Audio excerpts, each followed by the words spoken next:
भूले मन समझ कला दिल दनिया, भूले मन समझ कला दिल दनिया।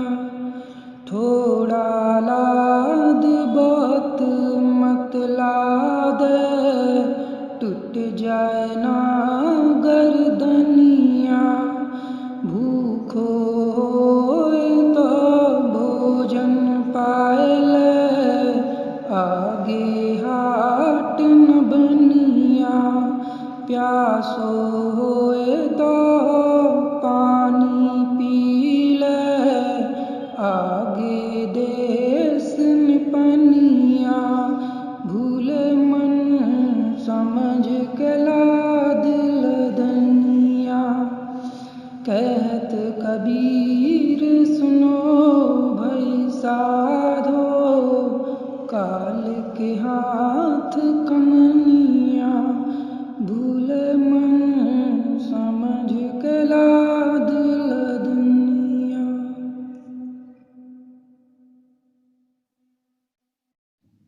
सत साहिब सभी लोगों को।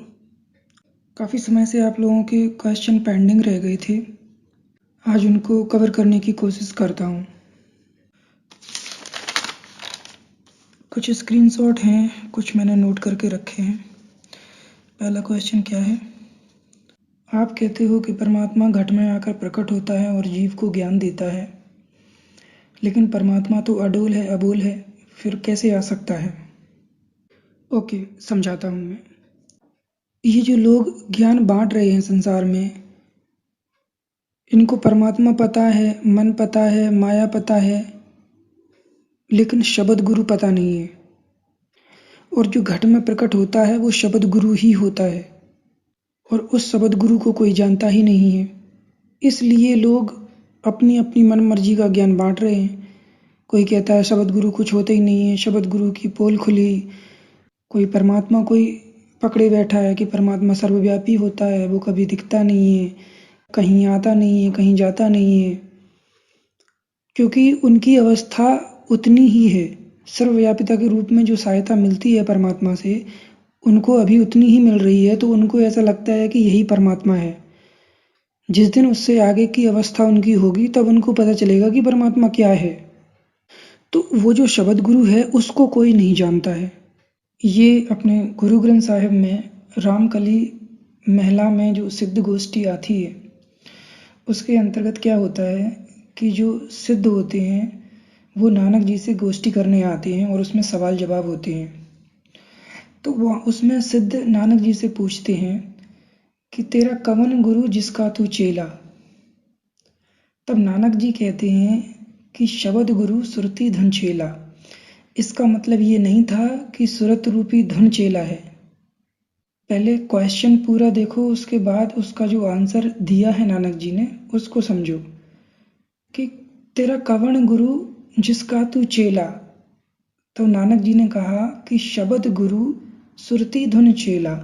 शब्द रूपी गुरु और सुरत रूपी धुन का मैं चेला हूँ। मैं शब्द रूपी गुरु और सुरत रूपी धुन को फॉलो करता हूँ, ना कि किसी व्यक्ति को। चेला का मतलब सिर्फ उतना नहीं होता है जो आप लोग समझते हो। तो ये जो शब्द गुरु है, इसको कोई नहीं जानता है, इसीलिए ये सारे भ्रम फैले हुए हैं संसार में। ये शब्द गुरु को ही सतगुरु कहते हैं, इसी को आत्म गुरु कहते हैं, इसी को सत्य कबीर कहते हैं, और इसी को अनाम गुरु कहते हैं। तो ये जो शब्द गुरु है, ये एकदम रेप्लिका है परमात्मा की, लेकिन ये परमात्मा से भी बड़ा दर्जा दिया गया है शब्द गुरु को। ये जो इस तरह की वाणियां हैं कि गुरु बड़े गोविंद से मन में देख विचार, हरि सुमरे सो वार है, गुरु सुमरे सो पार, ये किसी व्यक्ति के लिए नहीं कही गई हैं, ये उस शब्द गुरु के लिए कही गई हैं। क्यों कही गई हैं? इसका प्रमाण ये जो गरीबदास जी की मैंने आपको वाणी दिखाई थी, उत्तर दक्षिण पूरब पश्चिम क्यों फिरता दाने दाने नू, सर्व कला सतगुरु साहिब की, हरि आए हरियाणे नू।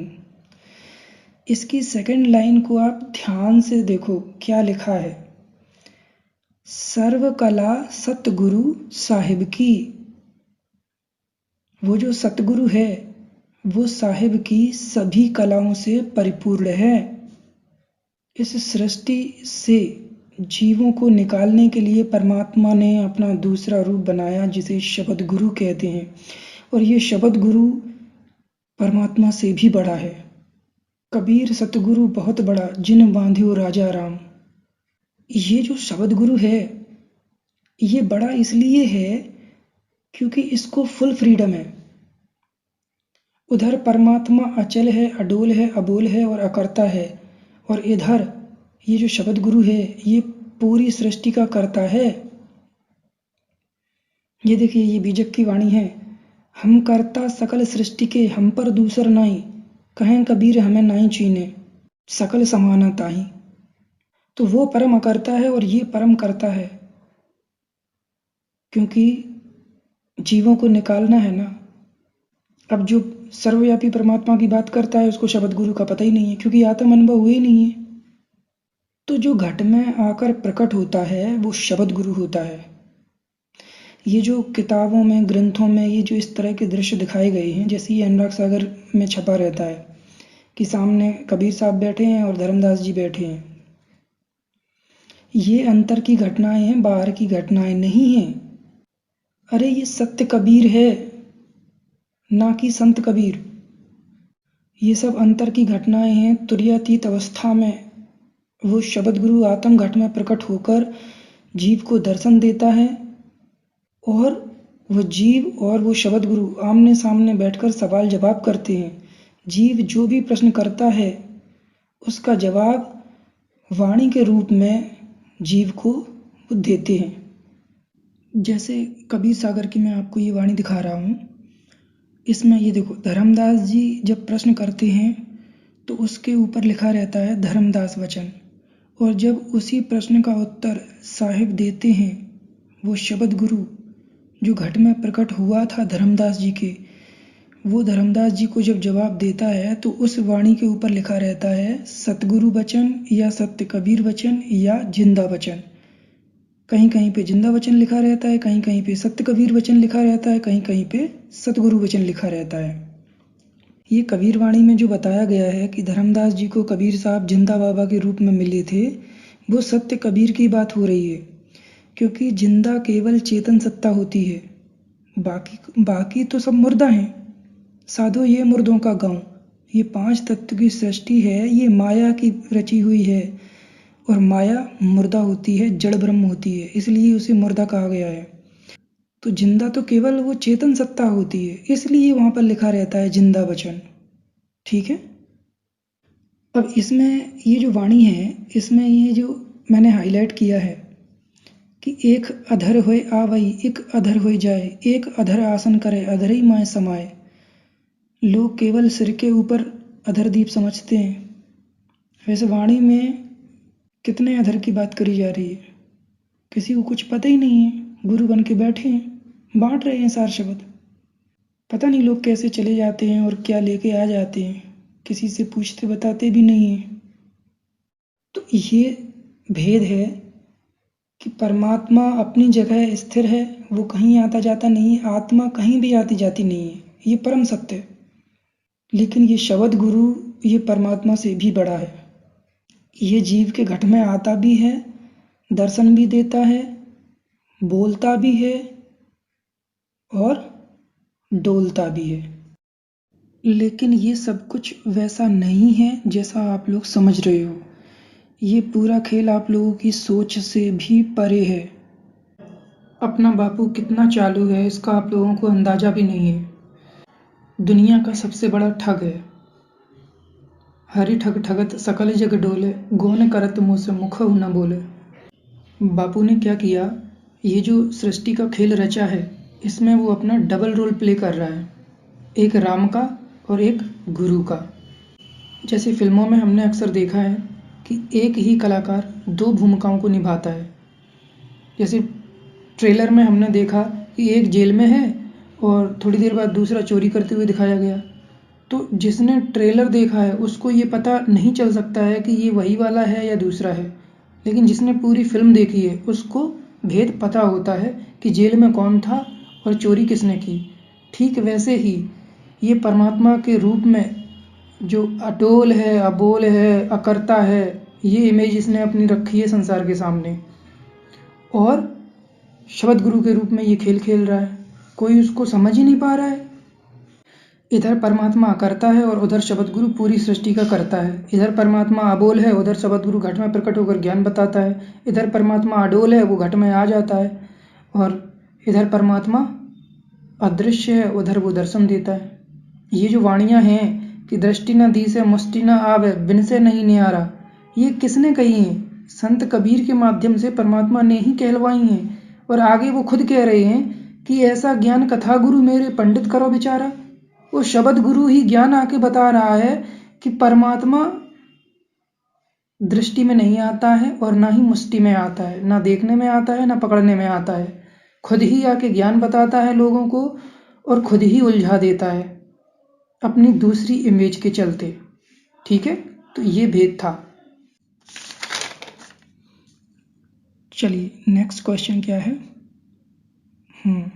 सतलोक में किसी भी प्रकार की मुक्ति नहीं है, वहां भी जीव बंधन में है क्या? देखिए, आप लोगों को ये इस तरह की बातें जो बता रहा है, पहले आप उससे ये पूछना कि सतलोक को जानता है वो? उसने सतलोक देखा है क्या? वहां जाकर देखा है कि जीव बंधे पड़े हैं?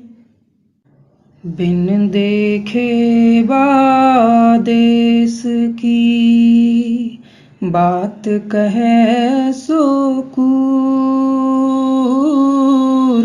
आपन खारी खात है, बेचत फिर कपूर कबीरा, बेचत फिर कपूर। ये लोग अध्ययन करके उसी में अपना मनगढ़ंत ज्ञान लगाकर बताते रहते हैं संसार को। पता है नहीं कि सतलोक क्या होता है। अरे लोक अलोक शब्द है भाई, जिन जाना तिन संशय जाई। शब्द शब्द सब कोई कहे, शब्द का करो विचार, एक शब्द शीतल करे, एक शब्द दे जार। कौन से शब्द की बात कही जा रही है, कोई नहीं समझ पा रहा है। जो शब्द शीतल कर रहा है वो निशब्द वाला शब्द है, नी अक्षर वाला शब्द है, ना कि वर्णमाला के अक्षरों से मिलकर बना हुआ कोई शब्द या साउंड। वो बीज है इस सृष्टि का। संतो शब्द साधना कीजिए, जोन शब्द से प्रकट भये सब सोई शब्द गह लीजिए। वो सार शब्द, वो निशब्द, वो नी अक्षर शब्द कोई साउंड नहीं है, ना ही कोई लिखने पढ़ने बोलने में आने वाला अक्षरों से मिलकर बना हुआ शब्द है। बिना आत्म अनुभव के सब बेकार है। अधूरा ज्ञान नरक की निशानी होता है। नेक्स्ट क्वेश्चन क्या है। नारी के श्रृंगार क्या होते हैं? डिपेंड करता है कि आप किस नारी की बात कर रहे हो। अगर स्त्री रूपी नारी की बात कर रहे हो तो सबको पता है कि क्या श्रृंगार होते हैं, और अगर जीवात्मा रूपी नारी की बात कर रहे हो तो वो जो 16 गुण बताए गए हैं पुत्रों के रूप में, वही 16 श्रृंगार होते हैं जीवात्मा रूपी नारी के। दया, क्षमा, शील, संतोष, आनंद इत्यादि। ठीक है। और अगर भक्ति रूपी नारी की बात कर रहे हो तो ज्ञान और वैराग्य रूपी श्रृंगार होते हैं भक्ति रूपी नारी के। ठीक है।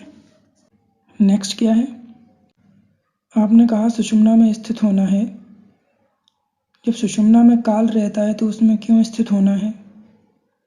ओके, मैं आपको ये चीज़ें कई बार समझा चुका हूँ कि काल कोई राक्षस नहीं है जो सुषुम्ना में घुस के बैठा है। आप लोगों के पास थोड़ी सी भी बुद्धि विवेक नहीं है, इसीलिए इधर उधर भटक रहे हो। वो जो सूरत कमल का भेद वाला सत्संग मैंने बनाया था उसमें मैंने आपको ये चीज़ समझाई थी कि वो जो अखंड ऊर्जा का स्रोत है वहाँ से ऊर्जा आती है सूरत कमल में, फिर सूरत कमल से ऊर्जा आती है 11वीं खिड़की से होते हुए सहस्त्रार चक्र में, फिर सहस्त्रार चक्र से शरीर के बाकी के चक्रों में, उसके बाद पूरे शरीर में रोम रोम में ऊर्जा चैनलाइज हो जाती है। तो वो जो ऊर्जा है जो सुषुम्ना में है, सहस्त्रार चक्र से सुषुम्ना में जो ऊर्जा आती है उसे शिव अवस्था कहते हैं। और उसके बाद जब पूरी बॉडी में चैनलाइज हो जाती है, रोम रोम में रम जाती है, उसे जीव अवस्था कहते हैं। अब यहाँ पर समझने वाली बात क्या है कि ये जो ऊर्जा है ये जीव और शिव नहीं है, क्योंकि ऊर्जा तो अखंड स्रोत है, वो थोड़ी ना खंडित हुई है। इसकी जो मन कल्पित उपाधि हैं वो काल कहलाती हैं। काल काल सब कोई कहे, काल न चीने कोई, जेती मन की कल्पना काल कहावे सोई। जो मन की कल्पनाएं हैं वही काल है। वो जो उन्मन रहनी और उन्मनी क्रिया में अंतर वाला जो सत्संग बनाया था उसमें मैंने आपको वो वाणी दिखाई थी, यह मन शक्ति यह मन शिव, यह मन पांच तत्व को जीव। तो ये जो मन है ये किसी का भी रूप ले लेता है, इसीलिए सारा भ्रम फैला हुआ है। ठीक है। अब साहिब ने सुषुम्ना में स्थित होने के लिए क्यों बोला है? क्योंकि जो आने का मार्ग है वही जाने का मार्ग है। जिस तरह से शरत कमल से होते हुए, सहस्त्रार कमल से होते हुए बाकी के सभी कमलों का भेदन करती है और पूरे रोम रोम में रमती है शरीर में, ठीक वैसे ही वापस जाने के लिए ऊर्जा को साहिब खींचते हैं। जो रोम रोम में रम रही है उसको सभी कमलों का भेदन करना पड़ता है, जितने भी कमल शरीर में हैं सबका भेदन करना पड़ता है। और वो तभी पॉसिबल हो पाता है जब ये सभी चक्र खुले होते हैं। तो साहिब जब शक्तिपात करा के ऊर्जा देते हैं और उससे जो झूलन वाला कंपन होता है उससे ये सभी चक्र खुल जाते हैं और सूरत ऊपर उठ जाती है और ब्रह्मरंध्र से बाहर निकलने के बाद 11वीं खिड़की में प्रवेश करती है और फिर सूरत कमल का भी भेदन करना होता है, उसके बाद ही वो अमरापुर पहुंच पाती है। तो हठ योग में और सहज योग में यही अंतर है कि कोई भी क्रिया विधि करके यदि आप सुषुम्ना में जाओगे तो शरीर से बाहर निकल सकते हो, लेकिन आपको न तो 11वीं खिड़की दिखेगी और ना ही सूरत कमल। इसलिए आप अपने मूल ठिकाने तक कभी नहीं पहुंच पाओगे बिना साहिब के घट में प्रकट हुए। Got it? ये आपके प्रश्न का उत्तर है। नेक्स्ट क्या है? परमात्मा को पाना इतना कठिन क्यों है? नहीं, एक्चुअली परमात्मा को पाना कठिन नहीं है, वो पहले से ही प्राप्त है। सर्वव्यापिता के रूप में वो पहले से ही प्राप्त है। उसको जानना कठिन है। जानना कठिन इसलिए है क्योंकि जीव माया की आसक्ति का त्याग नहीं कर पाता है। करोड़ों जन्मों से जो हम अभ्यास करते आ रहे हैं वो संस्कार मन के ऊपर पड़े हुए हैं। वो संस्कार खत्म होने में वक्त लगता है, इसलिए जीव को समझ नहीं आता है। ठीक है। और जैसे ही जीव की मैं और मेरी छूट जाती है उसको फिर धीरे धीरे सब कुछ समझ आने लगता है। नेक्स्ट क्वेश्चन क्या है? शादी करनी चाहिए या नहीं? नहीं, ये जो टॉपिक है इसको आप इसमें बिल्कुल भी इंटरफेयर नहीं करना है। ये हमारे बस की बात नहीं होती है। ये सब कुछ पहले से कोडिंग हो रखी है, पहले से सब कुछ सुनिश्चित है। इसमें छेड़छाड़ करने की कोशिश बिल्कुल भी नहीं करनी है सोई जो राम रच राखा। जो भी आपके भीतर बाहर की स्थिति है उसको आप देखो, समझो और उसी हिसाब से अपना डिसीजन लो। ना तो ऐसा है कि आप शादी कर लोगे तो परमात्मा नहीं मिलेगा, और ना ही ऐसा है कि आप शादी नहीं करोगे तो परमात्मा मिल जाएगा। तुम मत करो शादी, फिर भी नहीं मिलेगा। अगर पूर्ण भाग लिखा के आए हो तो तुम खूब शादी कर लो तो भी मिल जाएगा। ठीक है। नेक्स्ट क्वेश्चन क्या है? मेरे अंदर बहुत विरह है फिर भी परमात्मा नहीं आते। नहीं, यहाँ पर थोड़ा आप लोगों को समझने की ज़रूरत है। जिस चीज़ को आपने विरह समझ रखा है वो एक्चुअली विरह नहीं है, वो इमोशन है। Emotion is not equal to separation.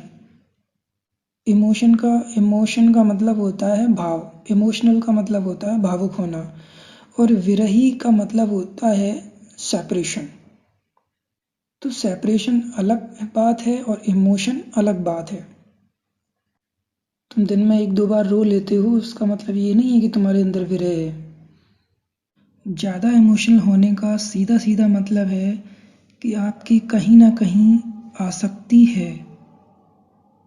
आप कहीं ना कहीं किसी न किसी वस्तु से, किसी न किसी व्यक्ति से जुड़े हो, तभी आप इमोशनल हो। और परमात्मा का खेल उल्टा है। वो तब तक आपको टॉर्चर करेगा जब तक आपकी आंखों का पानी सूख नहीं जाएगा। क्योंकि जब तक इमोशन है तब तक आप माया से छूट ही नहीं सकते हो। आप कहीं ना कहीं आप जुड़े ही रहोगे। हम घर जा रहा अपना लई लुकाटी हाथ, अब घर जारूं तास का जो चले हमारे साथ। अगर परमात्मा में मिलना है तो तुम्हें अपना घर फूंकना पड़ेगा। और अपने सच्चे जीव हंस को निकालने के लिए वो यही करता है। तुम कितना भी रो, कितना भी चिल्लाओ, वो तुम्हारा घर फूंक कर ही मानेगा। ठीक है? तो तुमने जिसे विरह समझ रखा है वो विरह नहीं है, वो तुम्हारी आसक्ति है। या तो संसार से आसक्ति है या परमात्मा से। ये जो 2 शब्द हैं, आसक्त और विरक्त।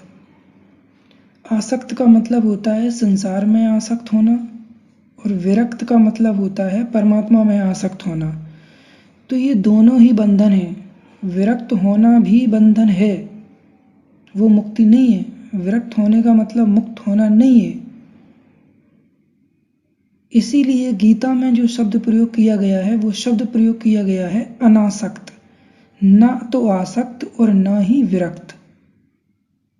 न्यूट्रल अवस्था, उसी को उदासीन अवस्था कहते हैं, उसी को उन्मन रहनी कहते हैं। ठीक है? तो उसी अवस्था में जीव को लाने के लिए उसको अलग अलग तरह की पीड़ाएं होती हैं, अलग अलग तरह के दुख होते हैं, जिनकी वजह से उस जीव की आसक्ति संसार से धीरे धीरे हटती जाती है, कम होती जाती है। वो परमात्मा के लिए पॉजिटिव है, लेकिन जीव के लिए वो नेगेटिव उसे लगता है, क्योंकि वो दुखी होता है, पीड़ित होता है।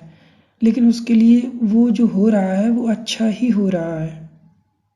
जैसे आपको कोई बीमारी है, अब उस बीमारी का इलाज कराने के लिए आप डॉक्टर के पास जाओगे तो वो आपको आइसक्रीम तो बिल्कुल भी नहीं खिलाने वाला और ना ही जूस पिलाने वाला है।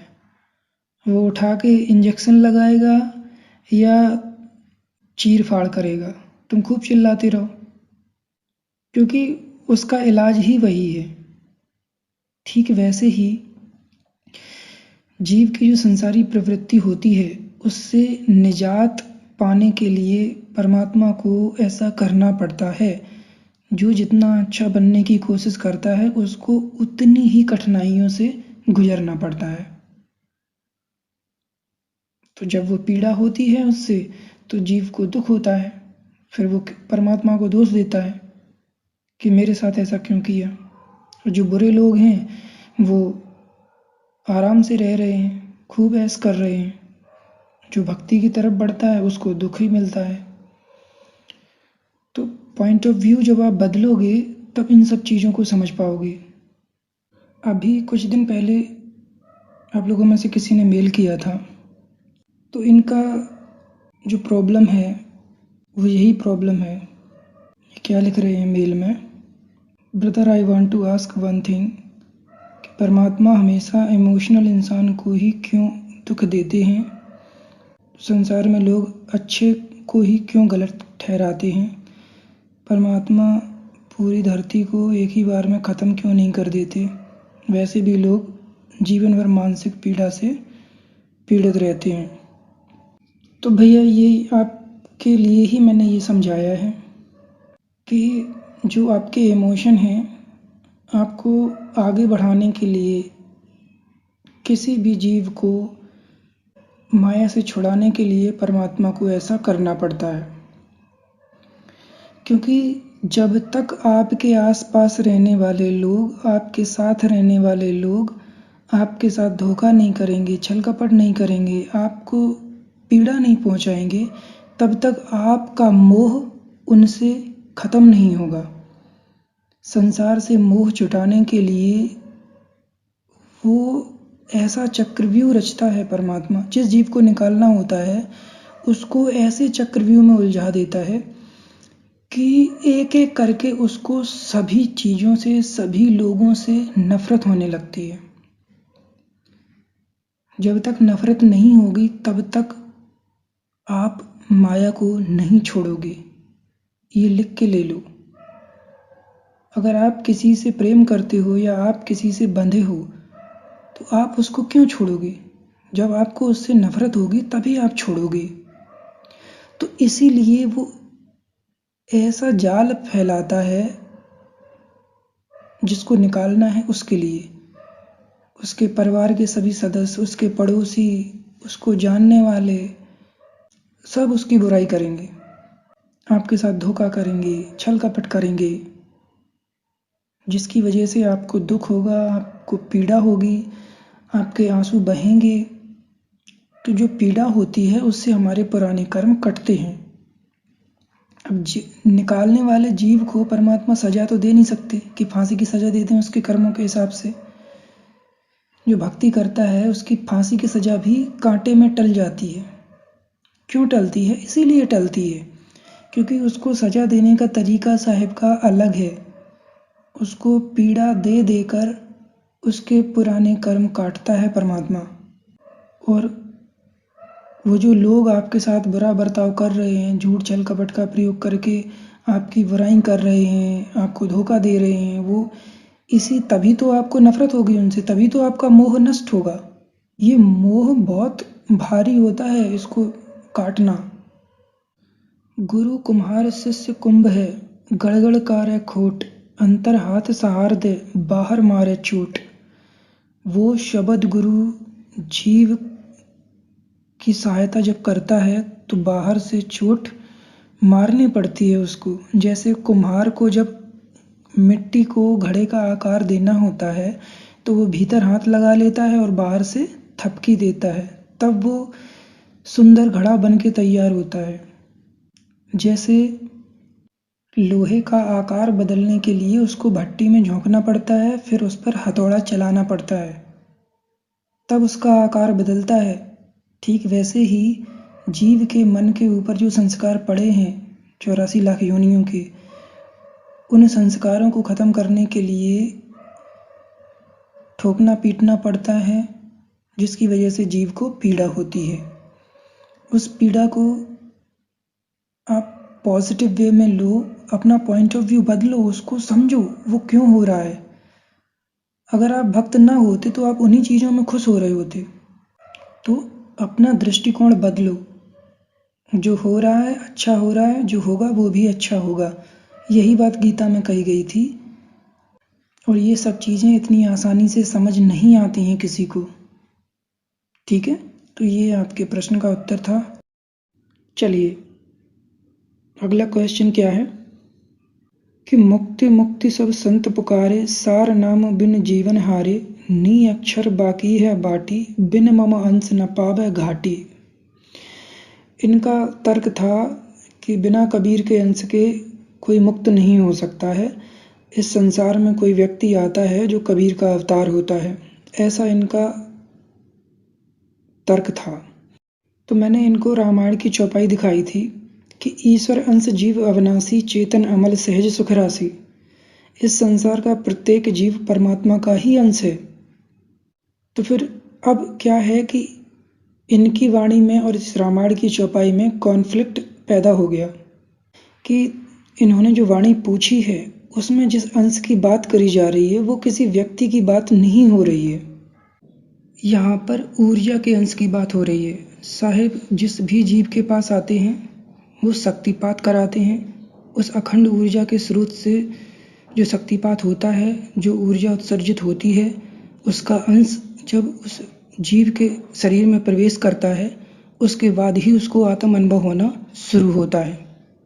ठीक है, इसलिए साहिब उसमें कह रहे हैं कि बिन मम अंश न पावे घाटी। Got it? वो किसी व्यक्ति की बात नहीं कर रहे हैं। तो ये आपकी वाणी का अर्थ था। नेक्स्ट क्वेश्चन क्या है? ये प्याज लहसुन खाने के लिए पूछा है इन्होंने। बिल्कुल खा सकते हो, कोई प्रॉब्लम नहीं है। बट ये है कि अपने भीतर बाहर की स्थिति को पहले देखो। अगर तुम स्वस्थ हो तो आराम से खा सकते हो प्याज लहसुन, कोई दिक्कत नहीं है। ये जो कहा गया है कि प्याज लहसुन खाने से वासनाएं बढ़ जाती हैं, ये बिल्कुल स्लाइटली 19-20 का फ़र्क होता है। मोटे तौर पर तुम्हें कोई अंतर भी नहीं समझ में आएगा। ये मैं प्रैक्टिकल करके देख चुका हूँ, और अगर आपको विश्वास नहीं है तो आप भी करके देख लो। 2, 4, 5 महीने, 6 महीने, साल भर मत खाओ और एनालिसिस करो कि क्या आपकी वासनाएं ख़त्म हुई। जितनी पहले थी उतनी ही रहेंगी, बिलीव मी। ये जो वासनाएं होती हैं, ये हमारे मन के ऊपर पड़े संस्कार की वजह से होती हैं। 84 लाख का जो चक्कर लगा के आ रहे हो, उसकी वजह से होती हैं। प्याज लहसुन खाने या ना खाने से नहीं होती हैं। ठीक है, तो ध्यान रखो इन सब चीज़ों का। फ़र्क केवल ये है कि जैसे आप प्याज खाते हो तो मुख से स्मेल आती है ना। या आप प्याज यूज़ करोगे तो क्या होगा कि आपको सब्जी में ऑयल ज़्यादा डालना पड़ेगा, तभी तो वो प्याज रोस्ट हो पाएगा। और अगर आपको कॉन्स्टिपेशन की प्रॉब्लम है या हार्ट की प्रॉब्लम है तो क्या होता है कि ज़्यादा ऑयल खाने से कोलेस्ट्रॉल बढ़ता है। हार्ट की बीन्स में जो ब्लॉकेज होते हैं वो कोलेस्ट्रॉल की वजह से होते हैं। तो अगर आप स्वस्थ हो तो खा सकते हो, कोई दिक्कत नहीं है। और अगर स्वस्थ नहीं हो, बीमार रहते हो, तो ज़्यादा ऑयली चीज़ों को अवॉइड करने की वजह से ये प्याज लहसुन मना कर दिया जाता है। जैसे आप प्याज लहसुन यूज़ नहीं करते हो तो क्या है कि आप एक छोटी सी टेबल स्पून जितना ऑयल डालो कढ़ाई में, और उसमें 2-4 दाने क्यूमन सीड के डालो और सब्जी छोंक दो।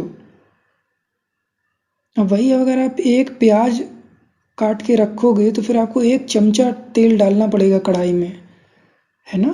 तो ये फ़र्क पड़ता है। अगला क्वेश्चन क्या है कि जब हम त्रिकुटी में जाते हैं तो शरीर की रक्षा कौन करता है। देखो, आपके गुरु ने जो बताया है ठीक है, ये सब नहीं होता है। वो सारा प्रोसेस ऑटोमेटिक होता है। ये जो हड्डियों की क्रियाएं होती हैं, ये लोग जाते हैं त्रिकुटी में। सहज साधना में हमें कुछ भी नहीं करना होता है। त्रिकुटी का मतलब मैं बता चुका हूँ। त्रिकुटी इक्वल टू त्रिगुणी माया। अपनी मनोदशा को ठीक करो, ये सारी चीज़ें अपने आप क्रॉस होती हैं।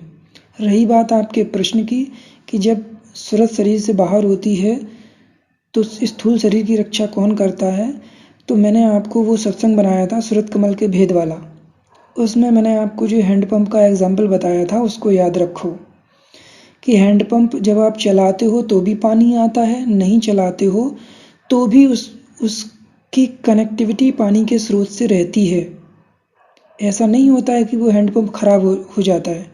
जब आप हैंडपम्प चलाते हो तो हैंडपम्प सही रहता है, और नहीं चलाते हो तो खराब हो जाता है क्या? नहीं होता है। जैसे ही आप उसका हैंडल ऊपर नीचे करोगे पानी आएगा, क्योंकि वो कनेक्टिविटी रहती है। ठीक ऐसे ही सूरत का हिसाब है। वो शरीर से बाहर जाती ज़रूर है लेकिन उसकी कनेक्टिविटी शरीर से रहती है। ठीक है, ये तो मैंने आपको समझा दिया, लेकिन ये पूरा भेद नहीं है। आप पहले ये विचार करो कि कौन सी सूरत जाती है। जो सूरत का सत्संग बनाया है उसमें से चीज़ों को समझो। ठीक है, मैं सारे भेद नहीं बताता हूँ, ये ध्यान रखो। चलिए, नेक्स्ट क्वेश्चन क्या है। परमात्मा साकार है या निराकार है या प्रकाश है, इसको समझाइए। परमात्मा इन तीनों से परे है, इसलिए वो इन तीनों कंडीशंस को फुलफिल कर सकता है। जैसे हम एजुकेशन का एग्जाम्पल लेते हैं कि जैसे किसी ने मास्टर डिग्री कर रखी है, जैसे MCA या MSc या MEd या MPhil या MCom या MA, तो उसने जो मास्टर डिग्री करी है, अब कोई व्यक्ति ये कहे कि ये हाई स्कूल पास है या इंटर पास है या ये ग्रेजुएट है, तो वो डेफिनेटली है। उसने हाई स्कूल भी पास किया है, इंटर भी पास किया है, ग्रेजुएशन भी की है, उसके बाद ही तो वो मास्टर डिग्री कर पाया है।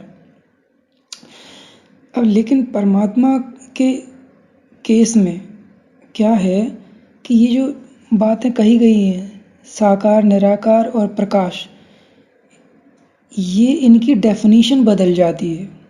जो अब जैसे प्रकाश है, ये माचिस की तीली का भी प्रकाश होता है, दिए का भी प्रकाश होता है, मोमबत्ती का भी प्रकाश होता है, बल्ब का भी प्रकाश होता है, चंद्रमा का भी प्रकाश होता है, तारों का भी प्रकाश होता है, सूर्य का भी प्रकाश होता है, जो बिजली कड़कती है, थंडरबोल्ट, उसका भी प्रकाश होता है। लेकिन प्रकाश प्रकाश में अंतर है, सबकी डेफिनेशन अलग है। ऐसे ही जो जीव जितनी अवस्था की आत्म अनुभव करता है, उसने वैसे ही डिफाइन कर दिया कि परमात्मा प्रकाश है, लेकिन उसने ये नहीं बताया कौन सा प्रकाश है, सूर्य का प्रकाश है कि चंद्रमा का प्रकाश है कि मोमबत्ती का प्रकाश है कि चेतनता का प्रकाश है। वो जो परमात्मा प्रकाश है वो चेतनता रूपी प्रकाश कहा जाता है। वो कोई ये 5 तत्वों में जो प्रकाश होते हैं वो प्रकाश नहीं है, ठीक है। ऐसे ही साकार नहीं है, लेकिन जब वो शब्द गुरु के रूप में जीव के घट में प्रकट होता है तो वो उसको दर्शन देता है। वो शब्द की देह होती है, ना कि 5 तत्वों की देह या मन की सूक्ष्म शरीर। वो इन सभी देहों से परे है। ऐसे ही जब निराकार की बात आती है तो वो निराकार नहीं है, लेकिन सर्वव्यापिता के रूप में वो निराकार ही है। जो अखंड ऊर्जा का स्रोत है वो निराकार ही है। Got it? तो चीज़ों को थोड़ा समझना है, थोड़ा दृष्टिकोण बदलना है। जो वेद शास्त्रों में लिखा गया है वो गलत नहीं है, लेकिन हमें उस पर विचार करना है कि ये है कैसे। आई थिंक आपको समझ आ गया होगा। आगे क्या है क्वेश्चन? हाँ, ये कई लोगों ने कंप्लेन करी थी कि सत्संग बहुत बड़ा बनाते हो, आगे का सुनते हैं पीछे का भूल जाते हैं, याद नहीं रहता है। देखिए, मैं आपकी इस प्रॉब्लम के लिए मेरे से जो भी बन पड़ा मैंने किया। जो भी बड़े बड़े सत्संग थे मैंने काट छाँट कर छोटे कर दिए हैं, और अभी पिछले काफ़ी समय से तो मैं छोटे छोटे ही बना रहा हूँ। 20-25 मिनट के ही सत्संग कर रहा हूँ मैं, इसीलिए छोटे बनाता हूँ। लेकिन कुछ टॉपिक ऐसे होते हैं जिनको छोटा नहीं कर सकते हैं, वो आधे घंटे से ऊपर हो ही जाते हैं। अगर एक आध सत्संग बड़ा हो जाता है तो आप लोग मैनेज कर लो, ठीक है। चलिए आगे क्या है। ये आप लोगों में से किसी ने मेल किया था कि सर कोई साहिब की वाणी ऐसी हो जिसका अर्थ कोई ना बता पाए, ताकि लोग जो गुरु बनाने जाते हैं उनको पहचान है नहीं, किसको बनाए किसको ना बनाए। तो पूछने के लिए इन्होंने वाणी मांगी थी, तो ये कुछ वाणी मैं आप दे रहा हूँ। आप ये पूछ सकते हो कि ये धर्मदास जी का परमात्मा 8 योजन ऊपर कैसे है, और ये गरीबदास जी का परमात्मा 4 योजन ऊपर क्यों है, और कबीरदास जी का परमात्मा 2 अंगुल पे क्यों है, और कर नैनो दीदार में पिंड अंड के पार कैसे है, और मोह को कहाँ ढूंढे रे बंदे में पास में कैसे है, और सब घट पूर्ण कैसे पूर रहा है। ये इस गुत्थी को कोई भी अगर सुलझा दे तो मान लेना कि उसके पास परमात्मा बैठा है, ठीक है। ये सारी वाणियाँ एकदम परफेक्ट हैं। इनका भेद वही बता सकता है जिसके साथ परमात्मा होगा। चलिए, सद्गुरुदेव सतपुरुष कबीर साहिब की जय।